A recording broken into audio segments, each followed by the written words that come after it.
the question is we're looking at mass flow rate of cooling water m dot 5, and we're also looking at mass flow rate of dry air. Okay, these two are what we need to find. So how do we go about solving this? It's a matter of applying some balances. So which one should be applied?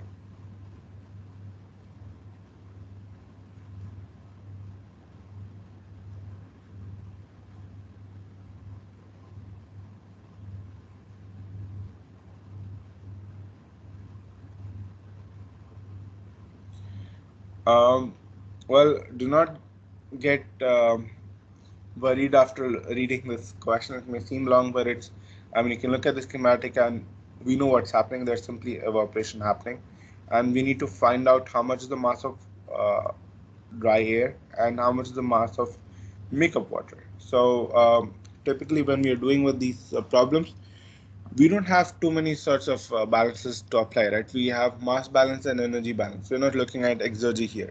So those are the ones to apply. So we start with applying the mass balance, all right? So when you apply the mass balance, well, for dry air, we know that, we're not adding or removing dry air. So um, mass of dry air at state 3, which is the inlet point, is equal to the mass of dry air at state 4. The only thing that's changing is the moisture content within the air. Now for water, the mass balance is very interesting.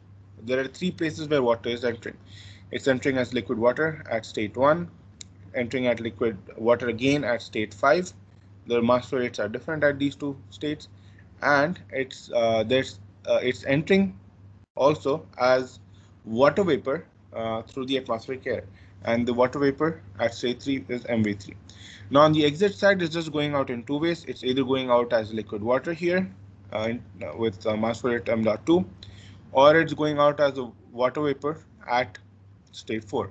Okay, so these are the simple ways in which water is coming in and going out. Now we know from the question itself that the mass of the liquid water, the mass flow rate of the liquid water coming in, m dot 1, is equal to the mass flow rate of the liquid water going out, m dot 2. Right, so m dot 1 is equal to m dot 2. We can cancel those out, and we can rearrange this equation to write m dot 5 in terms of what's left. So m dot 5 is basically equal to the difference between the water vapor content at state 4 minus water vapor content at state 3. And this absolutely makes sense because we said we are needing to add the makeup water simply because some water got evaporated, and if the water got evaporated, well, of course, the mass of the water at the exit must be higher than the mass of the water vapor at the inlet. Okay, it all makes sense. Now, we would want to not stop here, but we would want to write the mass of water vapor in terms of omega times m dot a.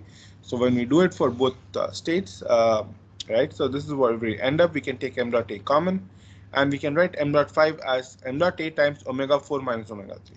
Okay, so this is our key equation. This is equation 1. We had two variables to find, m dot 5 and m dot a, and we have been able to obtain one equation. Now, typically when you're looking at when you're looking at solving two variables, then you need the same number of equations as well. We have two unknowns and we have one equation. Now we need one more equation.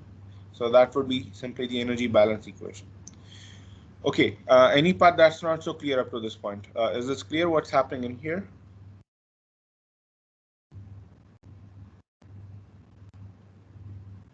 Yes, clear. Okay, so now let's look at the other part. We need one more equation to solve for these two unknowns. We have one equation from here. Now we will apply energy balance to obtain the second relationship between the two mass flow rates, right? Mass flow rates of dry air and mass flow rate of the makeup water, m.5.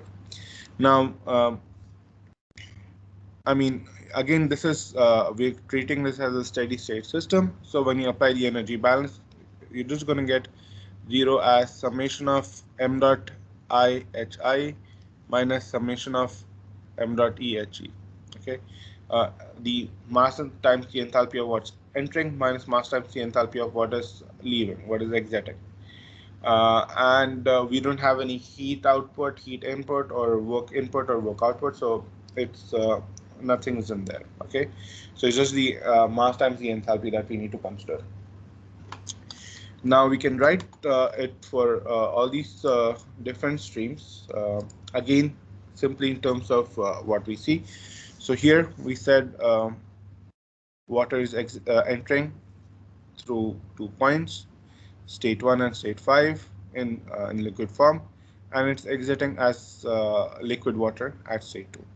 It's entering in the vapor form at state 3 and leaving at state 4. There's also dry air coming in at state 3 and leaving at state 4. Okay, so when you think about the mass times the enthalpy, we have m dot 1 h1 indicating the mass times the enthalpy of the liquid water plus the moisture that's coming in at state 3 plus m dot 5 h5, which is the makeup water, right?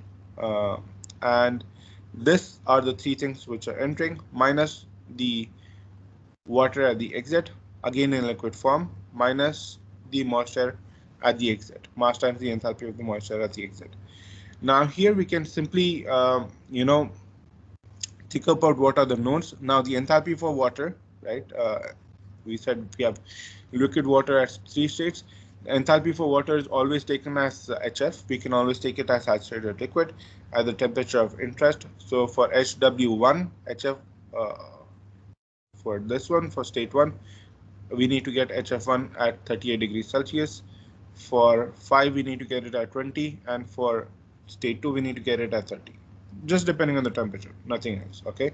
Now, once you replace HW1 with HF with the HF, this is how it's going to look like. Okay. So m dot 1 is known, HF1 is known. Okay. You can pick HF1 from the property tables. HF5 is known, HF2 is known, m dot 2 is also known. So these two terms are completely known. Okay.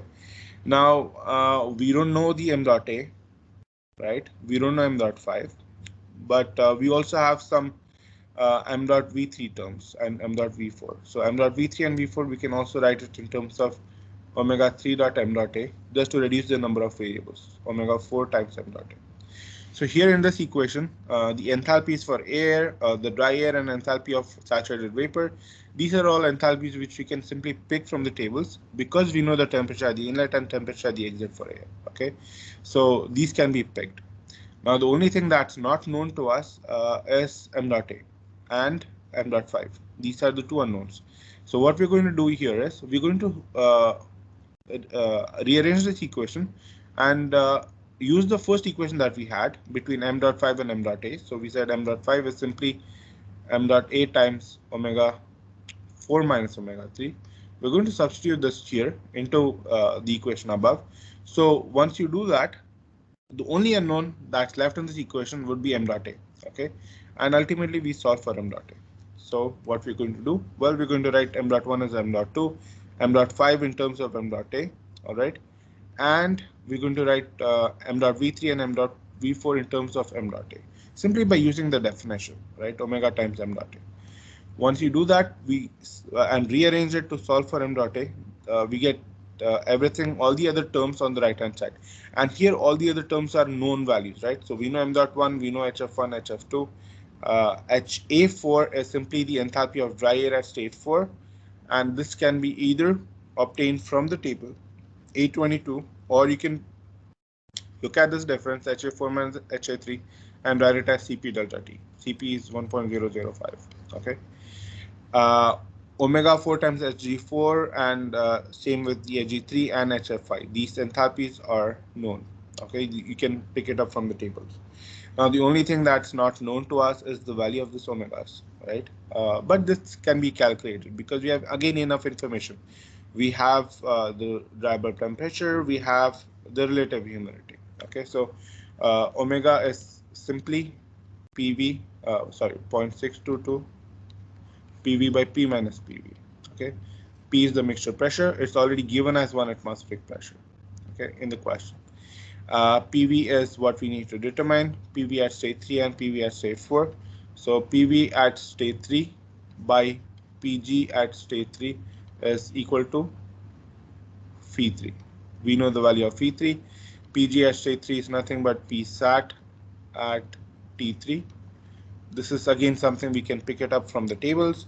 So we know this value, we know phi3, we can determine PV3.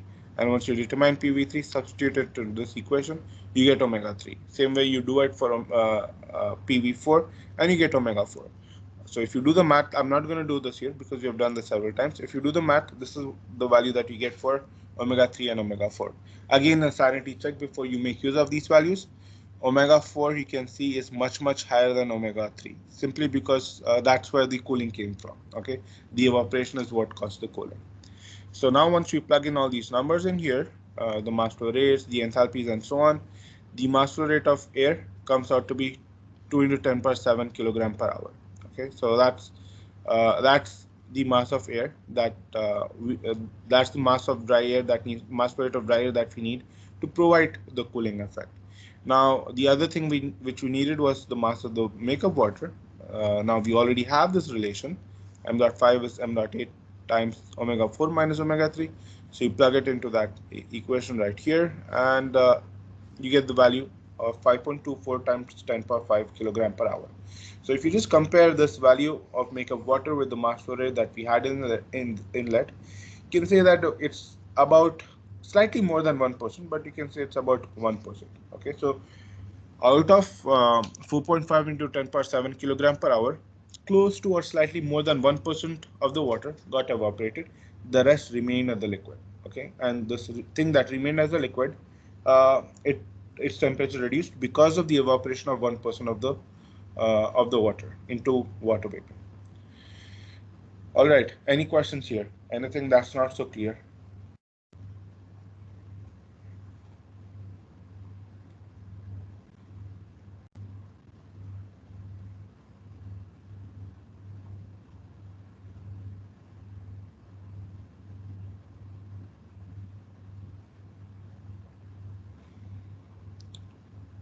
Is everything clear? Yes. Yes, doctor. Okay, great. All right, so this is the end of the problem, but I mean, when you're solving this, you really don't understand. You don't get to appreciate the what is the benefit of cooling tower. Yes, we're putting in some numbers, we're calculating, we're just putting in mass balance, energy balance, and we're getting what we need. But let's look at that again and see what exactly is the power of cooling tower, or is the cooling tower beneficial as well?